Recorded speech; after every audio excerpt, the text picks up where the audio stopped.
नमस्कार दोस्तों, आप सभी का हमारे YouTube चैनल ट्रिक सबसे तेज में स्वागत है। आज के वीडियो में आपके लिए स्पेशल क्वेश्चन है जो एग्जाम में हमेशा रिपीट होते हैं।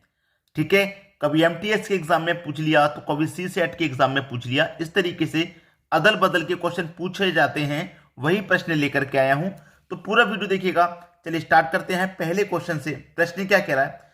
एक गाड़ी 20 लीटर तेल से 150 किलोमीटर चलती है तो 30 किलोमीटर जाने के लिए कितना तेल लगेगा? अच्छा सवाल है।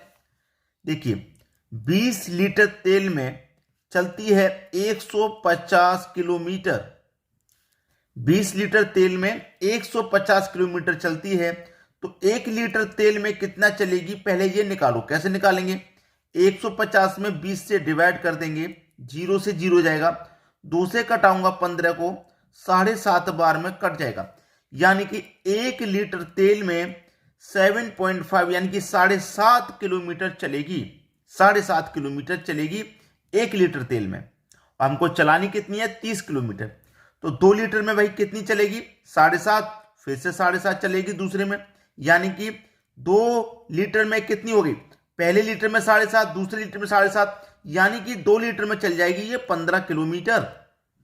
ठीक है, डायरेक्ट कैसे करने का तरीका है कि आपको 30 किलोमीटर चलानी है, 1 लीटर में चलती है 7.5, तो 7.5 से डिवाइड कर दो भाई। ठीक है, 7.5 से 30 4 बार में कट जाएगा, यानी कि 4 लीटर तेल लगेगा। 30 किलोमीटर चलने में 4.5 लीटर तेल लगेगा। ये आपके प्रश्न का बिल्कुल सही जवाब है। चलिए अब देखेंगे अगला प्रश्न। अगला सवाल है, 3 संख्याओं का अनुपात 3, 7, 8 है और उनके वर्ग का योग 7808 है, तो सबसे छोटी संख्या क्या होगी? 3 संख्या आपके पास, ये पहली संख्या हो गई, ये दूसरी संख्या हो गई और ये तीसरी संख्या। ठीक है, ये आपके पास हो गई। इनका अनुपात है आपके पास 3 अनुपात 7 अनुपात 8। अगर मैं इसको 3x मान लूं, इसको 7x मान लूं, इसको 8x मान लूं, तो क्या इसके मान में कोई परिवर्तन होगा? कोई भी परिवर्तन नहीं हो सकता। कोई भी परिवर्तन नहीं हो सकता। ठीक है, ये आप क्या जानते हैं। अब आपके पास जो योग है ना, वो वर्ग का योग है। किसका योग है? वर्ग का। जब आपके पास वर्ग का योग है 7808, ये वर्ग का योग है, तो आप क्या करेंगे? अनुपात के भी वर्ग का योग करेंगे। तो इसका वर्ग करेंगे 3 का वर्ग 9 और x का वर्ग x स्क्वायर। ठीक है, 7 का वर्ग 49, x का वर्ग x स्क्वायर, 8 का वर्ग 64, x का वर्ग x स्क्वायर। ठीक है ना। अब क्या करेंगे? जब आपके पास योग रहता है तो इनको जोड़ेंगे कि नहीं जोड़ेंगे? अनुपात का योग भी जोड़ेंगे। तो कितना हो जाएगा? 9 और 49 58, 58 में जोड़ेंगे 64, ये हो जाएगा 122। कितना हो जाएगा भैया? ये हो जाएगा 122। यानी कि ये हो गया आपका 122 और एक्स स्क्वायर। ठीक है, यानी कि हुआ क्या? आपके पास ये क्या था? वर्ग का योग था। ये वर्ग का योग था, ये भी अनुपात के वर्ग का योग है, ये भी अनुपात के वर्ग का योग है। तो दोनों बराबर हो जाएंगे। हो जाएंगे कि नहीं हो जाएंगे? क्लियर है। चलिए, 122 से मैं इसको कटा दूंगा, 64 बार में ये कट जाएगा। तो एक्स स्क्वायर बराबर 64, यानी कि x यहां से हटके इसके ऊपर आ जाएगा, तो 64 के ऊपर क्या हो जाएगा? स्क्वायर रूट का साइन लग जाएगा, यानी कि x की वैल्यू आ गई 8। सबसे छोटी संख्या क्या होगी? x की वैल्यू 8 है, x की वैल्यू 8 है। अनुपात में जो सबसे छोटा होगा वही संख्या छोटी होगी। अनुपात में सबसे छोटा 3 है, x की वैल्यू 8 है। 8 का मल्टीप्लाई 3 से कर देंगे, 8 त्रिक का कितना हो जाएगा भैया? 24 हो जाएगा। यानी कि आपके प्रश्न का आंसर कितना आ गया? सबसे सही 24। ये बिल्कुल सही जवाब है। चलिए अब देखते हैं अगला क्वेश्चन। अगला सवाल है, 15 व्यक्ति किसी कार्य को 20 दिन में कर सकते हैं, तो 20 व्यक्ति इस कार्य को कितने दिन में करेंगे? 15 व्यक्ति किसी कार्य को 20 दिन में कर सकते हैं, तो 20 व्यक्ति उसी कार्य को कितने दिन में करेंगे? M1 D1 बटे में W1 बराबर M2 D2 बटे में W2। इस फॉर्मूले से लिखा गया है। ये M का मतलब व्यक्ति कितने थे? 15 थे, तो 15 लिख लिया। D1 का मतलब दिन, कितने दिन में कर रहा था काम? 20 दिन में। ठीक है, बाद में कितने व्यक्ति हो गए? 20, तो M2 20 हो गया। इस कार्य को कितने दिन में करेंगे, यानी कि D2 पूछ रहा है, और W1 का मतलब होता है वर्क। अब उसने बोला किसी कार्य को, यानी कि कोई एक कार्य है तो वर्क आपका कोई एक है, तो बटे में एक लिखिए चाहे मत लिखिए, इससे कोई फर्क नहीं पड़ता। कटा के सॉल्व कर लो भाई, 20 से 20 कट जाएगा, बचेगा क्या आपके पास 15, यानी कि x की वैल्यू आ गई 15। यही हो गया आपका आंसर। चलिए अब देखते हैं अगला क्वेश्चन। अगला सवाल है, षष्ठभुज की एक भुजा 5 सेंटीमीटर है तो क्षेत्रफल ज्ञात करें। ऐसा प्रश्न अगर आ जाए तो कैसे करते हैं, हमसे कहा गया उसने कि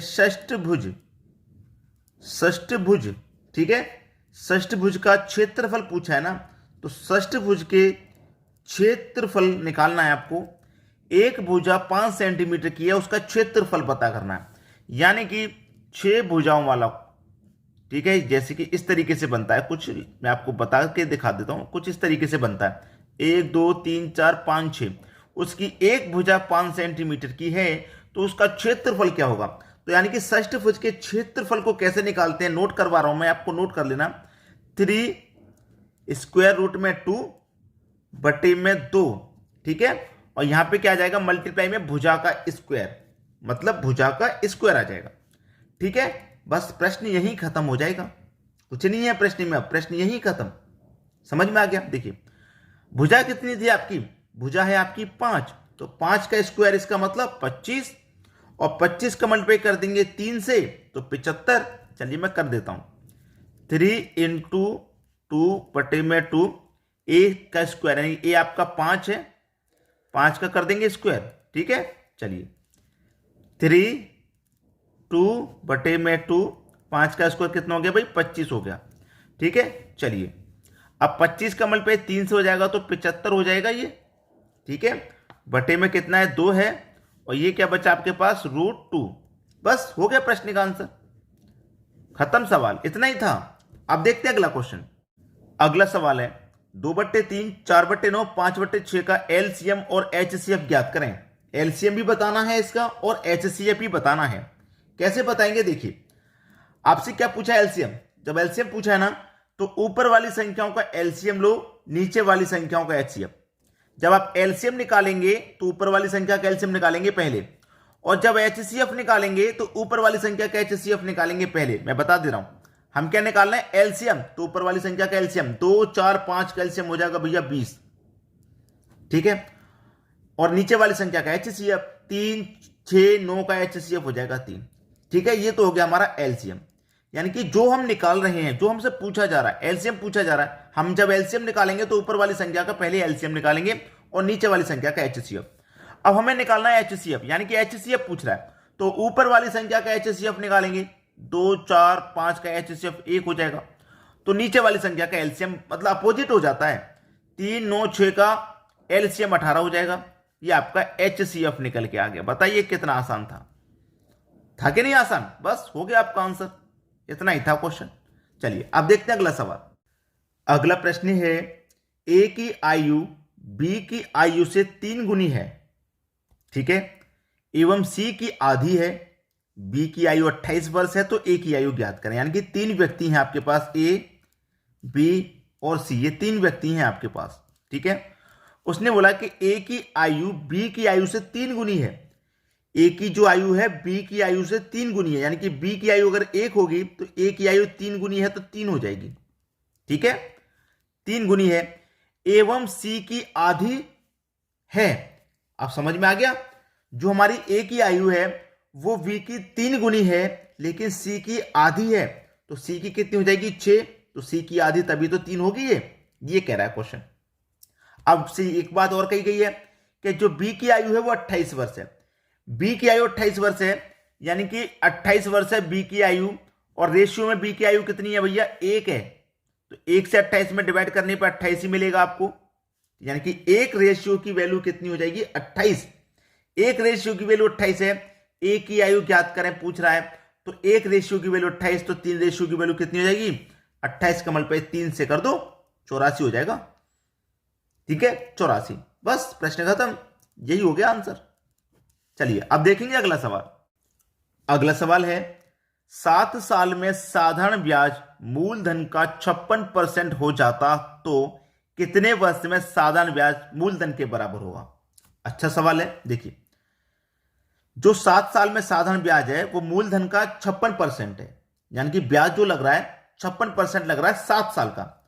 7 साल का ब्याज 56% है, तो 1 साल का ब्याज कितना होगा? 7 से डिवाइड कर दो, यानी कि 1 साल का जो ब्याज है वो हमारे पास 8% रहेगा। ठीक है, 8% रहेगा। फिर उसने क्या बोला है कि साधारण ब्याज मूलधन के बराबर है, यानी कि साधारण ब्याज मूलधन के बराबर है। अगर साधारण ब्याज हमारा 100 है तो मूलधन भी कितना होगा? 100 होगा। ठीक है भाई, मूलधन 100 होगा, ब्याज भी 100 होगा। जो मूलधन है उसी के बराबर ब्याज कह रहा है वो, यही तो कह रहा है, इससे कोई दिक्कत नहीं। अब प्रश्न को सॉल्व कर लो। साधारण ब्याज का फॉर्मूला क्या होता है? Simple interest equal to P R T बट्टे 100, यही तो होता है। अब सिंपल इंटरेस्ट आपने कितना निकाला? साधारण ब्याज कितना मान लिया? 100, क्योंकि मूलधन के बराबर ही मानना है। प्रिंसिपल कितना? 100। रेट 8% का, 1 साल का रेट 8% है। टाइम निकालना है भाई, बटे में 100। 100 से कट जाएगा 100। ठीक है, 8 से कटा देंगे 100 को कितने बार में? 12.5 बार में, 12.5 बार में। तो टाइम कितना निकल के आ जाएगा? 12.5 वर्ष का टाइम। बस आंसर हो गया, यही है आपका आंसर। तो दोस्तों आज की वीडियो में इतना ही, लेकिन आप अपना काम करके जाइएगा, लाइक और शेयर। ठीक है, इतना काम है बस आपके लिए, लाइक करना और शेयर करना वीडियो को। ठीक है दोस्तों, धन्यवाद।